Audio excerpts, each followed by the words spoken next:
जय श्रीकृष्ण सगळ्यांना द्वादशीच्या शुभेच्छा। आज गुरुवार आहे, गुरूंना नमस्कार, गुरु दत्तात्रेयांना नमस्कार।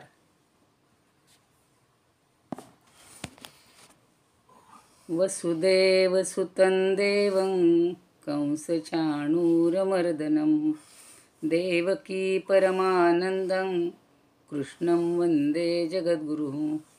गुरुर्ब्रह्मा गुरुर्विष्णुः गुरुर्देवो महेश्वरः गुरुः साक्षात् परब्रह्म तस्मै श्री गुरवे नमः। शान्ताकारं भुजगशयनं पद्मनाभं सुरेशं विश्वाधारं गगनसदृशं मेघवर्णं शुभांगं लक्ष्मीकान्तं कमलनयनं योगिभिर्ध्यानगम्यं वन्दे विष्णुं भवभयहरं सर्वलोकैकनाथं यं ब्रह्मा वरुणेन्द्र रुद्रमरुतस्तुन्वन्ति दिव्यैस्तवैर्वेदैः साङ्गपदक्रमोपनिषदैर्गायन्ति यं सामगाः। ध्यानावस्थिततद्गतेन मनसा पश्यन्ति यं योगिनो यस्यान्तन्न विदुःसुरासुरगणा देवाय तस्मै नमः, देवाय तस्मै नमः। जय श्रीकृष्ण सर्व श्रोत्यांना आणि भगवद्गीता भक्तांना सादर वंदन। आपण 74व्या श्लोकापर्यंत आलेले होतो। काल जरा एकादशीमुळं आपण गीता म्हणण्याचा प्रयत्न केला आणि 18व्या अध्यायापर्यंत सगळ्यांनी गीता ऐकली असेल। आता संजय बोलतोय आणि संजयाचं वाक्य आपल्याला ऐकायचं आहे। त्याच्या आधीचं भगवान हेचं पाहिलं होतं अर्जुनाचं की नष्टो मोहः स्मृतिर्लब्धा त्वत्प्रसादात् मयाच्युत। तुझ्या कृपेमुळं मला हे सगळं झालेलं आहे आणि करिष्ये वचनं तव, तुझ्या म्हणण्याप्रमाणे मी आता सगळं करणार आहे। संजय उवाच इत्यहं वासुदेवस्य पार्थस्य च महात्मनः संवादमिममश्रौषम् अद्भुतं रोमहर्षणम्। इति अहम वासुदेवस्य, असा छोटासा संधी आहे।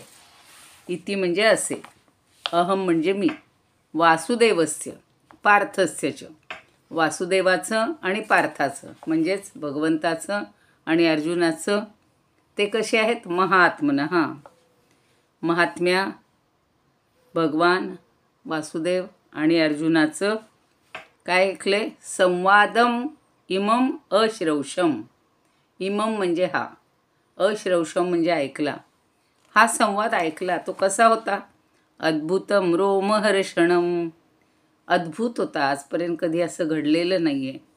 आणि रोमहर्षणम म्हणजे अंगावर रोमांच आणणारा किंवा रोमांच उभे करणारा असा संवाद मी ऐकला। अशी काही गीतं असतात, काही स्तोत्र असतात की आपल्या अंगावर असे शहारे येतात, रोमांच येतात।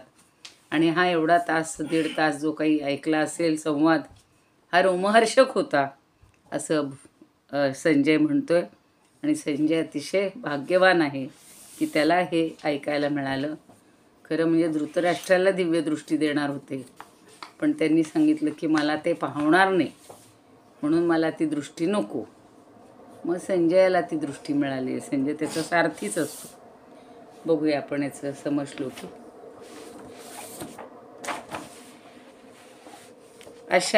असा कृष्णार्जुनाचा हा झाला संवाद अद्भुत, थोरांचा ऐकिला तो मी नाचवी रोम रोम जो, माझे रोम रोम नाचवी म्हणतायत विनोबाजी।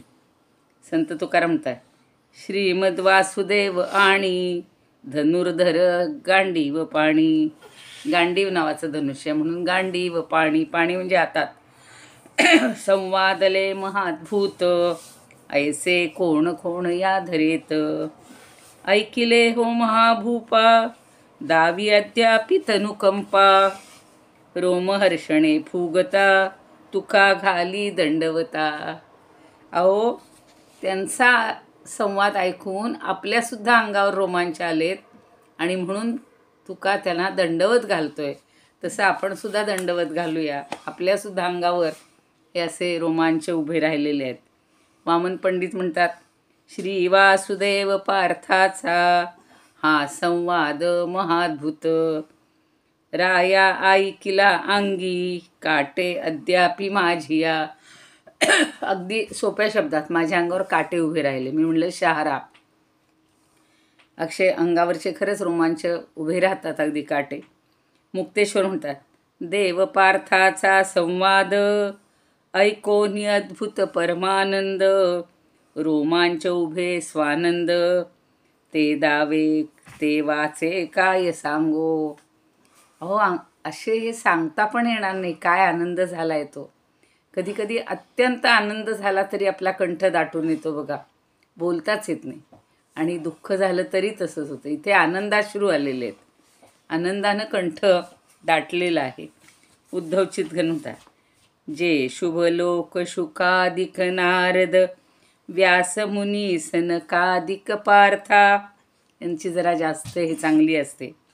पावत जेथ समागम सज्जन, वाहत मुक्ती धरी जळमाथा. आपल्या माथ्यावरून जणू काही मुक्ती धरून ठेवावी. हे मिठ तसा विरलो अति, अद्भुत कापत सात्विक भाव अशाने. मीठ जसं पाण्यामध्ये विरघळून जातं, विरतं, तसं हे सगळे सात्विक भाव माझ्या मनामध्ये उद्भवलेले आहेत. चांगलं ऐकलं की चांगलं मन होतं बघा. आपल्या मनामध्ये सुद्धा सगळे चांगले चांगले भाव निर्माण होतात. मग सात्विक भाव निर्माण होण्यासाठी आपण असा भगवंताचा सगळ्यांचा संवाद ऐकला पाहिजे. कीर्तने म्हणतात, बोले संजय फार अद्भुत अशा, श्री वासुदेवार्जुना, संवादा प्रतिम्या असे परिसिले, झाले पुढे कंदन. संवादा प्रतिमी सुखे परिसता, मद्देह रोमांचित, झाला हो वधू कायते मज दशा, अद्यापिती निश्चित. काय वय माझ्या अवस्थेचं वर्णन करू. अगदी निश्चित म्हणजे आपले चित्त त्या ठिकाणी जागेवरच नाही आहे. अनंत तनय म्हणतात, वासुदेवाचा पार्थ महात्म्याचा, गडे अद्भुत संवाद सुरसचाचा, असा जो तो म्या श्रवण सर्व केला, अजूनी स्मृती दे रोमहर्षणाला. धृतराष्ट्राप्रती संजय हरीचा संवाद आणि पार्थाचा, सांगे ऐकिला मी अद्भुत रोमांच संभवी साचा.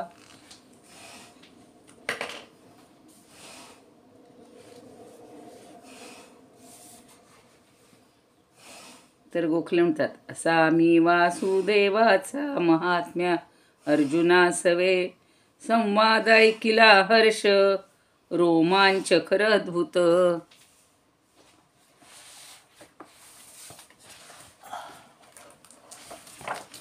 त्याच्यावर आता काही फारसं सांगण्यासारखं नाही आहे. शंकराचार्य सुद्धा अगदी थोडक्यात सांगतात की याप्रमाणे मी हा वरील अद्भुत अत्यंत विस्मयकारक आणि रोमांच निर्माण करणारा भगवान वासुदेव आणि महात्मा अर्जुनाचा संवाद ऐकला. आता मी म्हटलं तसं भगवान श्रीकृष्ण आणि अर्जुन यांच्यातला संवाद संपला. त्याच विचाराच्या तंद्रीत असलेला संजय सावध होऊन राजा धृतराष्ट्राला सांगतोय की हे राजा, बंधुपुत्र जो अर्जुन याच्याशी जे श्रीकृष्ण बोलला ते खरोखरच अतिशय अद्भुत होतं, रोमांचकारी होतं. अर्जुनाच्या ठिकाणी पूर्वी असलेला संशय आणि भीती ही आता नाहीशी झालेली आहे.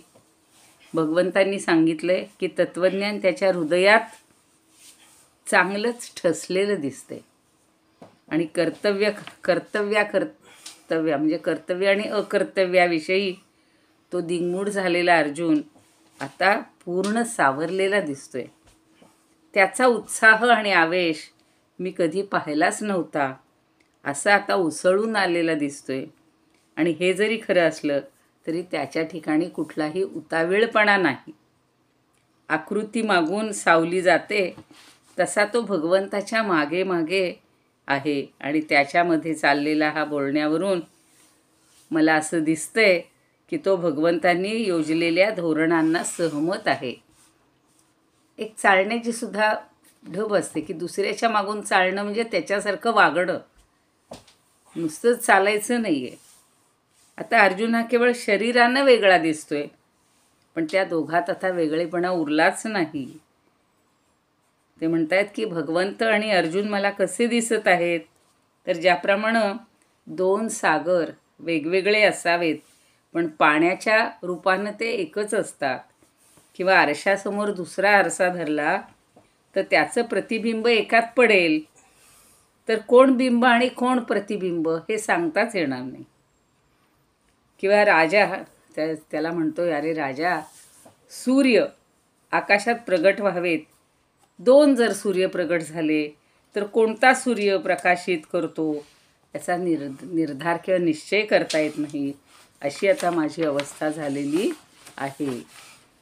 आणि व्यासांनी दिलेल्या दिव्य दृष्टीमुळं मला केवळ कुरुक्षेत्रातील सगळं स्थूल रूपच दिसतंय असं नाही, तर मला आता अर्जुनाच्या अंतरंगातील झालेला बदलसुद्धा दिसायला लागलाय, जाणवायला लागलाय. आणि हा भगवंत आणि अर्जुन यांच्यातला भेदच नाहीसा झाला आहे. कालही ते पाहिलं होतं आपण परवा म्हणे. आणि हा मोहानं त्रस्त झालेला अर्जुन त्यावेळी पूर्वी कालच्या श्लोकापर्यंत तो देहभावात होता. भगवंतांनी उपदेश केल्यामुळं आता तो आत्मभावात आलेला आहे, वावरतो आहे. आणि त्यामुळं त्यांच्यातील संवाद संपलेला आहे. जिथे प्रश्न नाही तिथे उत्तर तरी कोठून असणार. अरे राजा, अर्जुन आणि भगवंत यांचा संवाद तुला ऐकवताना माझी काय अवस्था झाली होती म्हणून सांगू. तुला दृष्टी नाही म्हणून मी काय सांगतोय ते ऐक. शेवटी कसं असतं, डोळ्यांनी अनुभवणं हे वेगळंच असतं. पाण्याच्या प्रवाहात अडवण्यासाठी मिठाचा बांध घातला तर तो जसा पाण्यात हळूहळू विरघळून जातो, तसं या संवादातला बांध झालेल्या माझी अवस्था झाली. मी जणू काही मिठाचा बांध आहे आणि मी त्या दोघांच्या संवादाच्या जलामध्ये पूर्ण विरघळून गेलो आहे. तो संवाद आठवून आश्चर्यात बुडून गेलो. आश्चर्यही त्याला वाटतंय हो. आणि माझ्या अंगावर रोमांच उभे राहिलेले आहेत. असं म्हणताच संजयाचा सुद्धा पुन्हा कंठ दाटून आला आणि त्या आठवणीनं पुन्हा रोमांच. आपल्याला सुद्धा बघा, अगदी 10-20 वर्षापूर्वी घडलेली घटना असते, पण आज जर ती आठवली, आनंदाची असेल की दुःखाची, की अंगावर अजूनही रोमांच उभी राहतात. तशीच अवस्था त्याची झालेली आहे. आणि मन त्या काळात गेलेलं होतं पूर्वीच्या, त्याची देहस्मृती हळूहळू विरू लागली होती. आणि स्वतःला सावरून त्यानं स्वतःच्याच अंगावर हात फिरवून रोम दडपून टाकले. आणि हा कसाबसा तोल सावरत होता तेव्हा त्याचा कंठ थोडा मोकळा झाला. आणि धृतराष्ट्र समोर बसला आहे आणि आपण गप्प बसलो तर त्याला राग येईल, म्हणून पुन्हा संजय सांगतो, कशामुळं मी हे ऐकलंय, हा संवाद का ऐकू शकलो मी. व्यासप्रसादात् श्रुतवान एतद् गुह्यमहं परम योगम योगेश्वरात् कृष्णात् साक्षात कथयत स्वयं. अहो, व्यासांच्या कृपेमुळं, व्यासप्रसादात, छोटासा संधी आहे,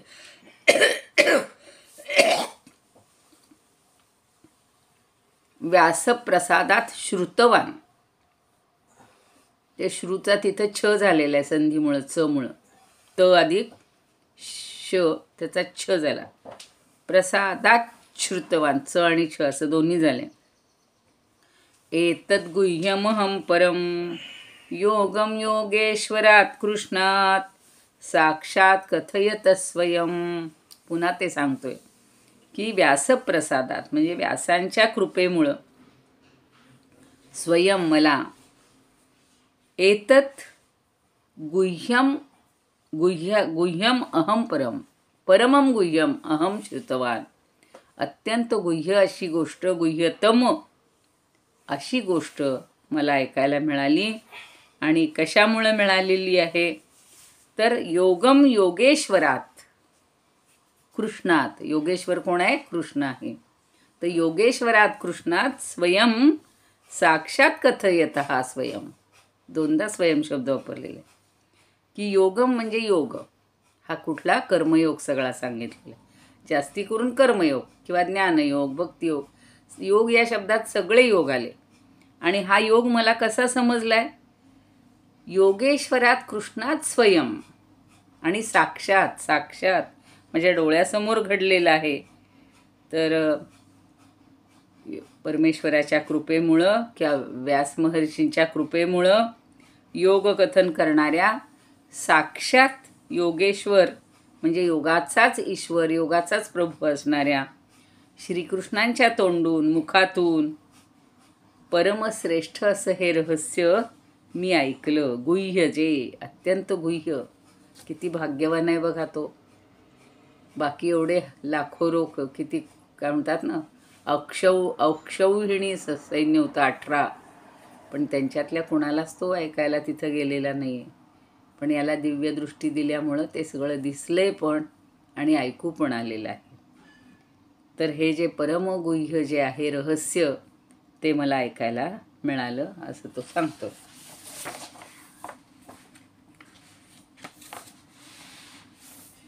विनोबाजी म्हणतात, व्यासदेवे कृपे केली थोर योग रहस्य हे, मी योगेश्वर कृष्णाच्या मुखे प्रत्यक्ष ऐकिले.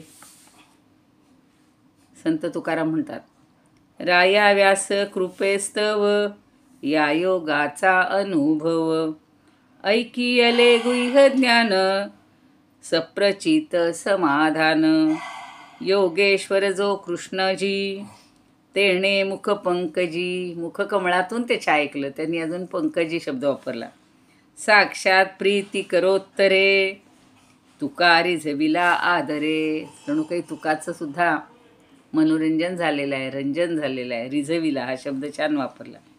वामन पंडित म्हणतात, हा म्या ऐकिला, हा म्या ऐकिला गुह्य योग व्यासकृतेस्तव, व्यासकृपेस्तव योगेश्वराच्या कृष्णाच्या साक्षात श्री मुखपंकजे. यांनी पण मुखपंकज म्हटले. मुक्तेश्वर म्हणतात, वेद व्यासाचे प्रसादे परमगुह्य अनुवादे, योगीश्वर श्रीकृष्ण आनंदे स्वमुखे सांगितले. उद्धव चितघन म्हणतात, आणि म्हणे गुरुधन्य कृपानिधी उद्धरिले मज व्यासमुनीना, व्यासमुनींद्रा जो परयोग सदा शिवधेय स्वये वदला हरिगुह्य समुद्रा. स्थापुनिया जगमार्ग प्रकाशक वेद करी श्रमला सुखनिद्रा. वेदसुद्धा सुखनिद्रा घेतोय, हे एवढं चाललंय तोपर्यंत. ते मज देखील पायदळे फळले सुखलोचन लावूनी मुद्रा. माझे लोचन हे अगदी फळले, फळाला आले, आनंद झाले. चव्हाण म्हणतात, व्यासांच्या कृपेमुळे ऐकिले हे गुह्य सारे, योगेश्वर श्रीकृष्णांनी सांगितलेले स्वतः बरे. स्वतः मी ऐकलं. मोरोपंत म्हणतात, श्रीकृष्ण योगेशे कथिला साक्षात स्वयेची तो विजय. श्रीकृष्ण योगेशे कथिला साक्षात स्वयेची तो विजय. जो परमगुह्य योग, जो परमयुगुह्य योग व्यासकृपे ऐकिलाची मी विजय. अरे, त्या दोघांच्या संवादाचा जणू काही मी विजय ऐकला. तुलसीदास म्हणतात, परमजुगो पुरमजुरो तवत जू हे संदो, परमजुग्यो जुरो तत्वजु हे शून्यो व्यास प्रसाद. जोगे सर श्री किसन जू निज सुख कियो विवाद. सुख कियो विवाद, विवाद म्हणजे संवाद ना म्हणायचं. परत ज्ञानानंद म्हणतात, परमगुह्य हा योग परी मी व्यासकृपेने ऐकियला. साक्षात योगेश्वर कृष्णाच्या मुखकमळातून हो झरला मुखकमळातून झरलेला आहे. स्यंदन असा शब्द संस्कृतमध्ये वापरतात बघा. अगदी झिरपणे, झरणे, फार सुंदर असतो तो. तसं प्रज्ञानंदांनी सांगितलंय. आठवले म्हणतात, योगेश्वर कृष्णाने कथिला प्रत्यक्ष जो स्वये योग. व्यासकृपे गुह्य बहु श्रवणाचा त्या मलाही ये योग. तर काशीनाथ स्वामी म्हणतात, म्या ऐकिले व्यास प्रसाद सिद्धी. हे गुह्यजी थोर महात्रिशुद्धी. हा योग योगेश्वर कृष्ण साचा. साक्षात जो बोलियला त्रिवाचा. त्रिवाचा आणि त्रिशुद्धी हे दोन शब्द त्यांनी छान वापरले. कायावाचा मनाची शुद्धी आणि त्रिवाचा म्हणजे परापश्यंती वैखरी मध्यमा. या त्रिवाचा बहुतेक त्यांना असं म्हणायचं असेल. आणि नातू म्हणतात, श्री व्यास सद्गुरु कृपेस्तव हा सुयोग. मी ऐकिला परमगुह्य निजात्मयोग. योगेश्वर प्रगट कृष्णची वर्णिताना. नारायणा शपथ संगरीना भिताना. आता संगरामध्ये हे ऐकताना, संगर म्हणजे युद्ध रणांगणावर, ऐकताना मला भीती काही वाटली नाही.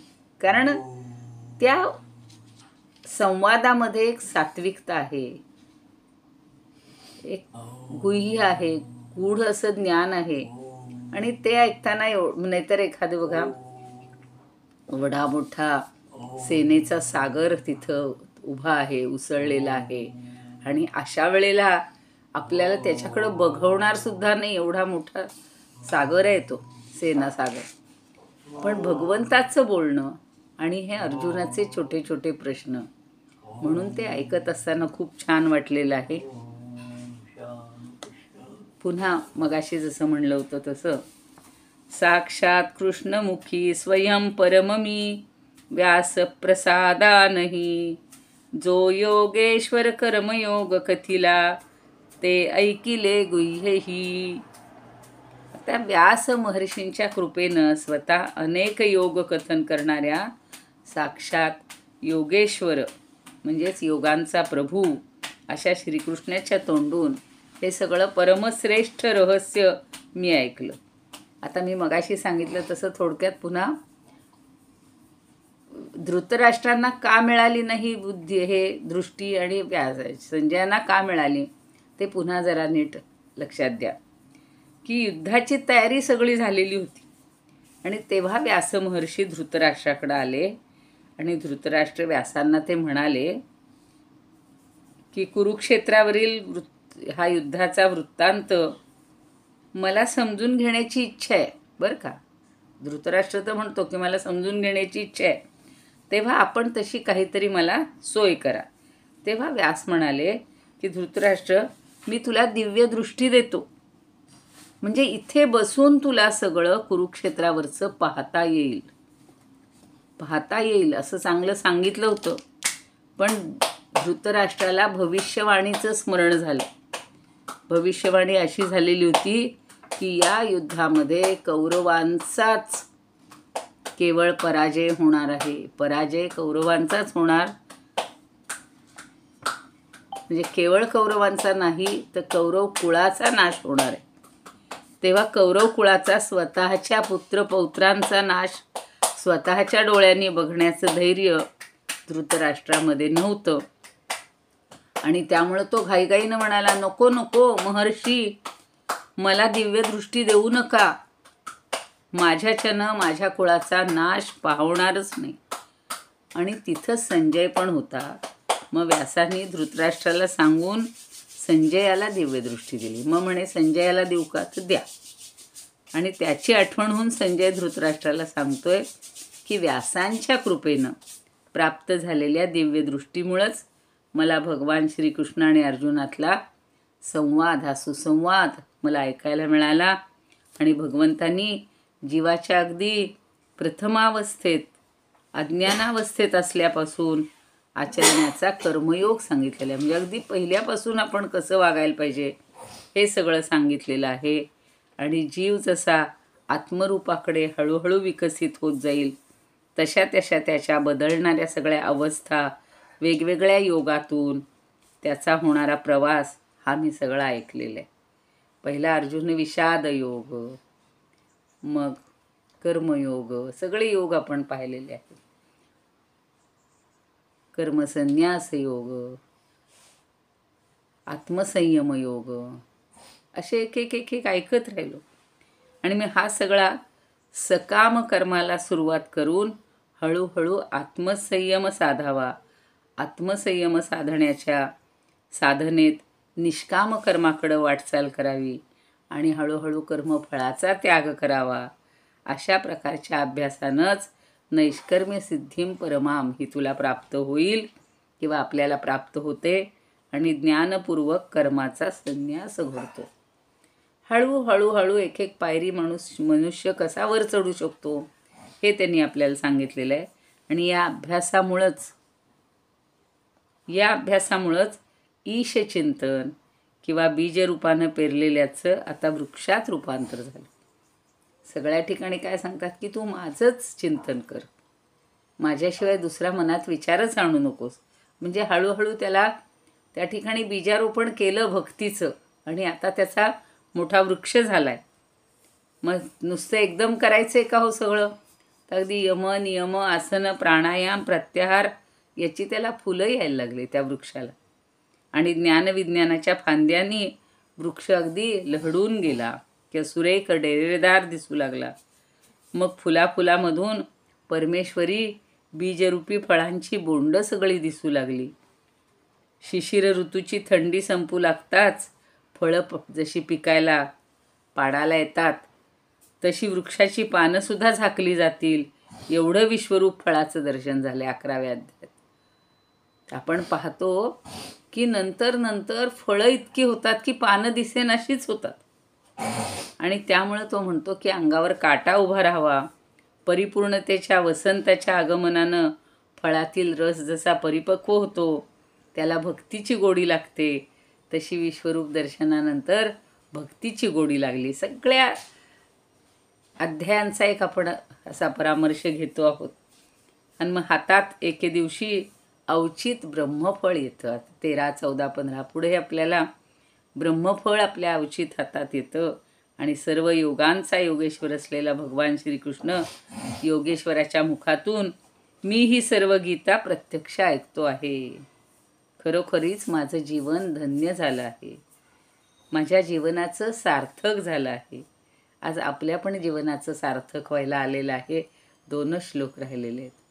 आणि गेली 2-1.5 वर्ष आपण भगवद्गीता ऐकतो, समजवून घेतो आहोत.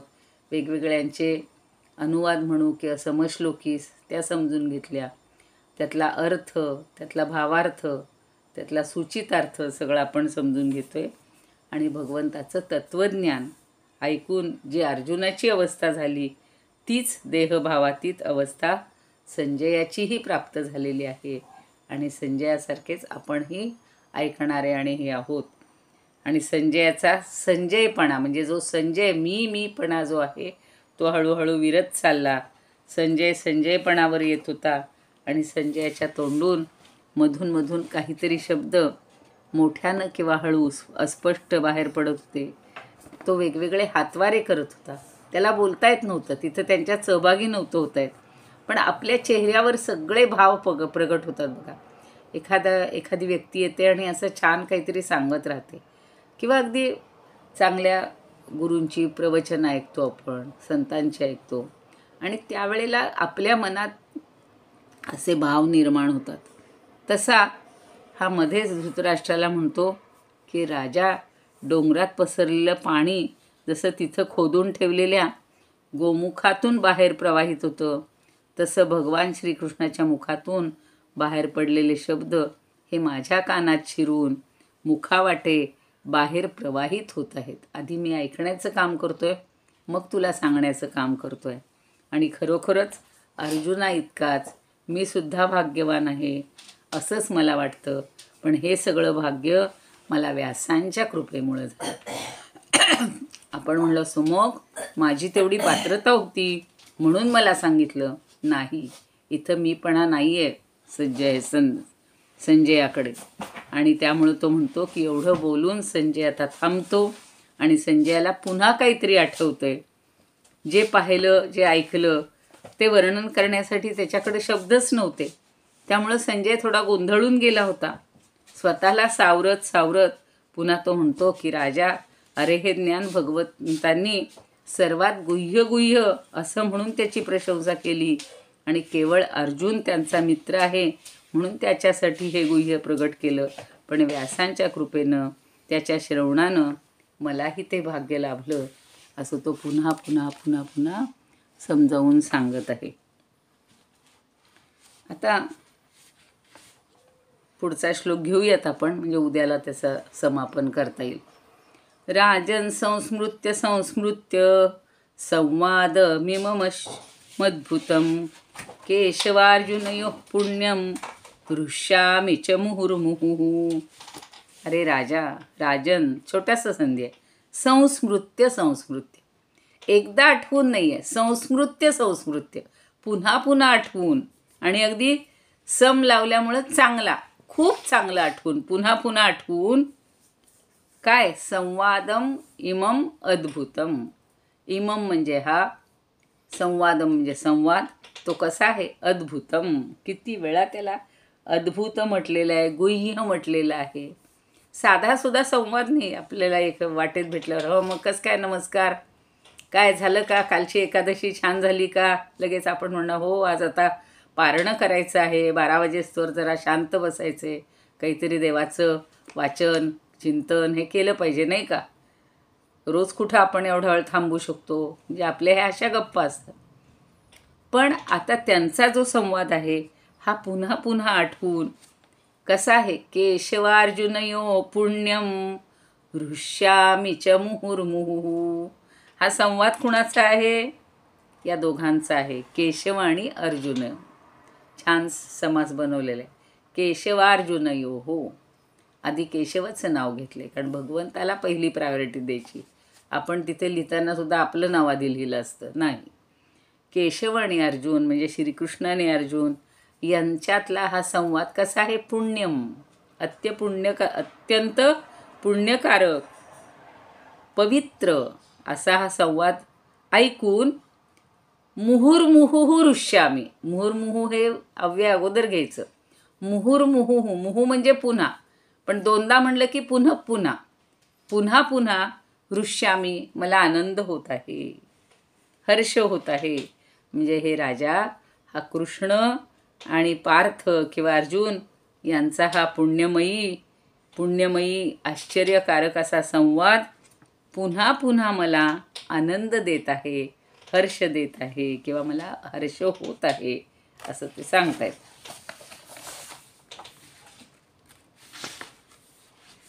हा कृष्णार्जुन संवाद